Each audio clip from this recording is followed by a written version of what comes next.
2023년 새해를 하루 앞두고 한 남자가 입국했습니다. 장장 15시간의 비행 끝에 도착한 한국. 그는 이번에야말로 아들을 꼭 보겠다는 일념하에 한국을 찾았다고 합니다. 현재 미국에서 치과 의사로 일하고 있는 재혁 씨. 대체 그동안 그에게 무슨 일이 있었던 걸까? 이제 아이 엄마하고 저는 이제 이혼 상태인데 이혼 과정에서 한국으로 여행을 가기로 이제 합의를 한 상태에서 아이를 데리고 갔던 엄마가 아이를 안 데려오는 바람에 지금 완전히 이렇게 아이하고 단절돼 버리고 2019년 6월 이혼 협의 중 당시 3살이었던 아들 도연이를 데리고 3주간 한국으로 여행을 간 전처. 그런데 그녀는 약속된 날짜에 돌아오지 않았고 재혁 씨는 지금까지도 아들을 보지 못하고 있습니다. 재혁 씨는 사실 전처와 아이를 한국에 보내는 것이 내심 마음에 걸렸다고 합니다. 아니, 한국 여행 가는 거 이거 괜찮냐? 갔다가 안 돌아오면 그럼 이거 문제가 복잡해지는 거 아니냐? 이런 얘기를 했을 때 양측 변호사가 그렇게 얘기를 했습니다. 문제가 없다 이거는. 왜냐하면 한국은 헤이그 아동 탈취 협약에 가입돼 있는 가입국이다. 헤이그 국제아동 탈취 협약이란 불법 탈취된 아동의 신속한 반환과 면접 교섭권을 보장하기 위해 만들어진 국제 협약입니다. 이 협약에 따라 미국과 한국 모두 불법으로 아이를 독점하고 있는 전처에게 아동을 반환할 것을 명령했습니다. 또한 친권과 양육권을 모두 아빠인 성재혁 씨에게 부여했습니다. 하지만 성재혁 씨는 지금까지도 아이를 돌려받지 못한 상황입니다. 집행하고 오신 거야. 이걸 사실은 집행만 집행관이 있습니까? 예, 있습니다. 할머니 애를 얼마나 보이시고 내가 말하는 그건 근데 의사가 일단 중요한 거잖아. 시간이 얼마나 걸리겠습니까? 전화 드릴게요. 전처와 그 가족은 법원의 판결에도 불구하고 막무가내로 아이를 내어주지 않았습니다. 그날 집행관과 함께 그 집을 방문한 재혁 씨의 모친. 그녀는 그날을 또렷이 기억하고 있습니다. 집행관이 두 분이 들어가셨어요. 그래갖고 물었대요. 애기한테. 애기가 아빠한테 안 간다고. 근데 3년이나 떨어져 있으면서 얼마나 교육을 시켰겠어요. 안 간다고 해서 그냥 그대로 철수를 한 건가요? 그렇죠. 집행관이 나와서 안 간답니다 하고 그 땡이에요. 아빠를 기억하지 못하는 아이에게 누구랑 살지를 물었다는 집행관. 그들은 대체 어떤 기준으로 판단하는 걸까? 애 나이가 그때 7살인가 8살인가 그쯤 되는 걸로 기억하는데 애가 자기는 싫대요. 그게. 그러면은 우리는 이제 거기서 뭐 달리 이제 더 이상 나가기 어렵겠죠. 그죠 우리가. 근데 이걸 판단하는 기준이 따로 있나요? 애가 한 7살 되고 뭐 아주 어리면은 아주 어리도 우리가 뺏어갖고 죽어 이렇게 할 수는 없잖아요. 네, 우리가 실제적인 그거는 우리가 관여할 그건 아니잖아요. 전체적으로 인상도 괜찮았고요. 사람들도 그렇게 뭐 여유가 없는 사람들 같이도 보이지도 않았거든요. 이 아이의 그동안 겪은 이 집의 맥락이나 아이의 심리를 전혀 모르시는 분이 가서 아이한테 뭐 엄마랑 살래, 아빠랑 살래 이런 질문을 하니까 누가 봐도 아이가 거기서 엄마랑 산다는 얘기는 너무 당연한 거 아닌가요? 사실 구체적인 어떤 집행 방법에 대해서는 규정이 전혀 없습니다. 세심한 주의를 기울여서 아동을 인도해야 되고 그다음에 뭐 아동이 거부 의사를 밝히면 집행하지 못한다. 그걸 불이행했을 때는 현재로서는 형사처벌을 할 수 있는 방법이 없습니다. 언젠가 아이를 다시 만날 날을 위해 영상을 올리기 시작했다는 재혁 씨. 동그란 뭔가를 봤어요. Why? 아이와 보낸 평범한 일상뿐만 아니라 아이에게 보내는 영상 편지도 찍어 올렸습니다. 안녕. 아빠 많이 보고 싶다. 본 지도 이제 한 6개월 정도 된 것 같아. 아빠야. 아빠다. 아빠야. 아빠 여기 산에 왔어. 아이에게 제 목소리를 들려주고 싶은 생각이 너무나도 컸습니다. 그런 그는 대체 왜 아들을 데리러 한국에 들어오지 않았던 걸까?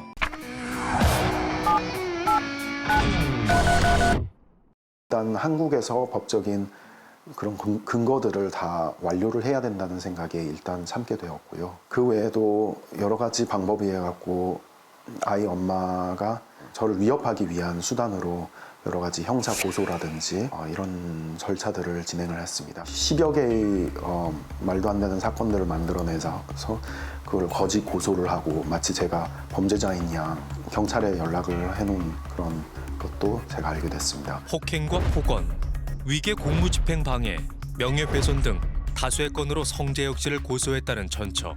과연 전처의 주장은 사실일까? 정말 여기에 나와 있는 이렇게 많은 그리고 상세한 얘기들이 정말로 이게 사실이라면 그러면 미국에서 1년 동안 이혼을 할 당시에 그 당시에는 뭘 했나 저는 묻고 싶습니다. 미국 부모평가사의 진술에 따르면 폭행을 당했다는 전처의 주장에 대한 근거는 없어 보입니다. 그렇다면 전처는 대체 왜 재혁 씨를 고소한 걸까? 결국은 한국 와서 애 데려갈 생각하지 말라는 얘기죠. 아이를 보내지 않기 위해 치밀한 계획하에 고소를 진행했을 거라고 주장하는 성재혁 씨. 실제로 전처의 고소 때문에 재혁 씨는 한국에 입국하는 것이 쉽지 않았습니다. 그런데 재혁 씨는 제작진에게 뜻밖의 사실을 털어놨습니다. 오히려 폭행을 당한 건 전처가 아니라 본인이라고 주장한 것. 물어갖고 이제 체포를 당했던 적도 있었고 신고를 해서 경찰이 와서 제 몸에 상처가 있는 걸 확인했던 것도 뭐 다수가 있습니다. 경찰이 출동할 때마다 아이 엄마에게 제가 폭력을 쓴 적 있냐라고 물었고 없었다라는 거를 진술했던 그런 자료들도 있고 저에게는 상처가 있지만 아이 엄마에게는 없고 뭐 이런 것들이 방대한 자료들이 있습니다. 당시 신고 접수된 기록들을 살펴보면 전체 폭행 사실을 확인할 수 있습니다. 심지어는 화상 통화를 하면서 너 나한테 미안하다고 얘기해 뭐 하면서 제 옷을 가위로 이렇게 잘라버리는 거를 제가 화상 통화로 봤던 적도 있고. 그만하라고! 그만하고!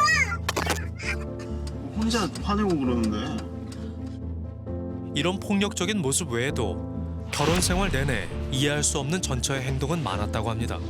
네, 우울증 진단을 받은 적은 있는 걸로 확인을 했고요. 그렇기 때문에 미국 법원에서도 정신 감정을 받아야만 하고 그 정신 감정에 맞춰서 필요한 치료를 받아야 된다라고 이렇게 얘기를 하고 있습니다. 과거 도현이의 유치원 선생님도 전처와 함께 있는 아이의 상태를 우려했습니다. Very hostile. I mean, to me, she was very hostile. She came in, she was quiet or angry.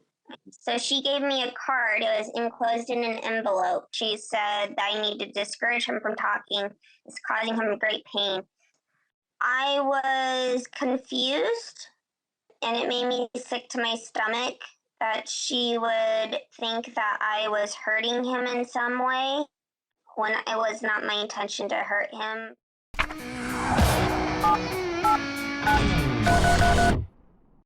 재혁 씨와 함께 전처와 도현이가 거주하고 있다는 곳을 찾은 제작진. 사는 곳에 이렇게 왔다는 게 이제 느껴집니다. 남자아이 요만한 애 여기 1층에 사는 아이 혹시 보신 적 있나요? 못 봤는데 일어나서. 예. 아직? 내가 아빠거든요. 아이는 뭐 씩씩하던가요? 많이 잘 뛰어놀고 그런데. 너도 우리 본 적 있어? 올해 학교 간다고 하니까. 혹시 보게 되면요. 너 아빠 봤었다라고 한마디만 좀 해주세요. 아빠가 너 많이 보고 싶어 한다라고. 다행히 도현이가 이곳에 거주하는 건 확인했지만 아무리 기다려도 도현이는 나타나지 않았습니다. 전처에게 연락을 시도하는 재혁 씨. 연락을 안 받네요. 아이를 만나게 해달라는 문자만 남길 뿐입니다. 혹시 도현이가 다니는 어린이집을 찾으면 아들 소식을 들을 수 있지 않을까? 안녕하세요. 여기 우리 아들이 여기 다니고 있는데요. 라고요. 네네. 그래서 그 담임 선생님하고 혹시 이렇게 제가 우리 아이 어떻게 지내고 있는지 좀. 저희 방학 기간이에요. 다니라 가지고요. 강제 선생님들만 출근하셨거든요. 많은 사람들이 네, 그 우리 아이 때문에 지금 왔거든요. 거기 시설에 딱 업무를 방해하면 우리 고발할 거예요. 왜 업무 방해를 하지요? 저희 우리 아들 때문에 그렇습니다. 아버지가 3년 만에 미국에서 와서 아들한테 아들이 어떻게 크고 있는지 선생님한테 얘기를 듣고 싶어서 오신 거예요. 그냥 여기 우리 보기 시설이기 때문에 시설 기간 동안에 따로 들어가서 그런 걸 해줄 수가 없어요. 제가 아이 유일한 친권자인데 제가 아이 어떻게 키우고 있는지 그래도 물어볼 수는 있지 않습니까? 그런 거에 대해서 조금은 얘기해 주실 수 있지 않습니까? 아니야, 그거는 얘기해 줄 수가 없어요. 증권자시면 이 맡긴 분들하고 해결을 하셔가지고 그렇게 오셔야 되지. 애 엄마라 해서 받았었기 때문에 애 엄마가 오셔가지고 얘기를 하세요. 개인적으로 하나만 정말 간곡하게 부탁드리겠습니다. 이거 뭐 위험한 거 아니거든요. 자동차거든요. 트럭하고 자동차인데 아이 엄마한테 주면 아이 엄마 버릴 겁니다. 아, 아빠가 어딘가 있구나 하는 그것만 좀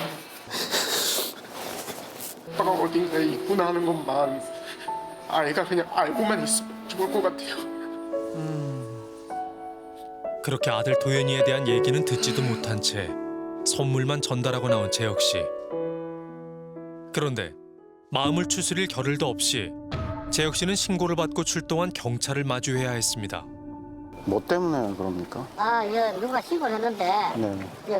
길에 가는 분 중에 섭외가 있다고 하더라고요. 잠깐만요. 저기 무슨 내용인데요? 강급, 정보통신망상, 명예훼손, 사무소비조 3개로 지금 섭외돼 있네. 경찰과 이미 동행해 찾은 경찰서. 재혁 씨는 그간의 상황을 설명하고 고소권에 대한 출석 조사를 약속한 다음에야 나올 수 있었습니다. 그렇게 기약 없는 기다림이 또 계속됐습니다.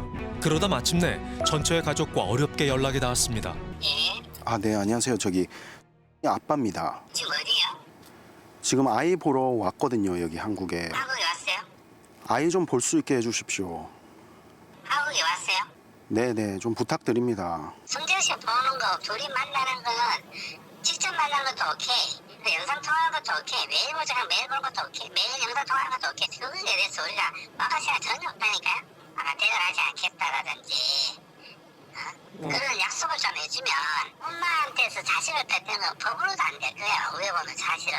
아이 안전은 제가 뭐 보장을 하니까요. 일단은 한번 통화해볼게요. 네네. 그리고 아들을 보기로 약속한 다음 날 아침. 재혁 씨는 전처로부터 문자를 받았습니다. 현재 도현이와 여행 중이라 당장은 만나기 어렵다는 내용의 문자. 야, 어떻게 저럴 수가 있죠? 얼마나 답답할까요? 결국 도현이의 얼굴도 보지 못한 채 미국으로 돌아가야 할 시간이 다가왔습니다. 그래도 얼굴은 볼 수 있지 않을까 했었는데 마음이 아픕니다.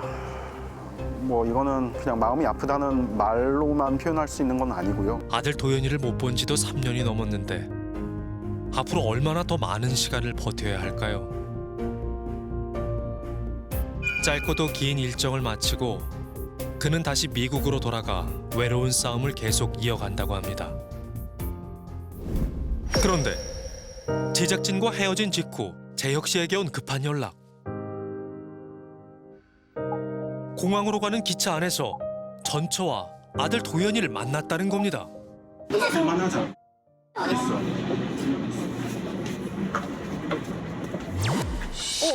아빠야. 아빠 너무 오랜만에 보지, 그치?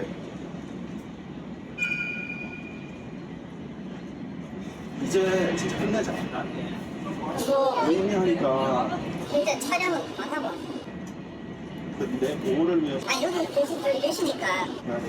화내지 말고. 아니 사연이 아니고 여기 있으니까 사연을 저희가 안 해야지 않아요. 너무 무서워서 오시면 안 돼요. 혼자 가시는 게 무서워요. 그렇게 바로 다음 역에 내린 전처와 아들, 눈앞에 있는 아들을 한 번 안아보지도 못한 채 보내야 했던 재혁 씨. 3년이 넘는 기다림은 5분이 채 안 걸려 끝이 났습니다. 전처 윤지은 씨는 그날 이후 실화탐사대 제작진에게 본인의 입장을 전해왔습니다. 법원의 판단을 무시한 채 본인이 양육한 게 복리에 맞다고 주장하는 거네요. 다시 본다면 제일 먼저 뭘 같이 해보고 싶으세요? 사실 주변에서 그런 질문들을 많이 받습니다. 아이랑 뭔가를 하고 싶다라기보다는 이게 아빠구나. 나한테도 아빠가 있구나 하는 거를 느끼게 하고 아이의 관점에서는 그냥 제가 생소할 거기 때문에 저를 조금씩 알아가고 다시 회복할 수 있도록 제가 그런 시간을 보낼 수 있다면 그게 제일 제가 바라는 바일 것 같습니다. 아빠는 절대 포기하지 않을 겁니다.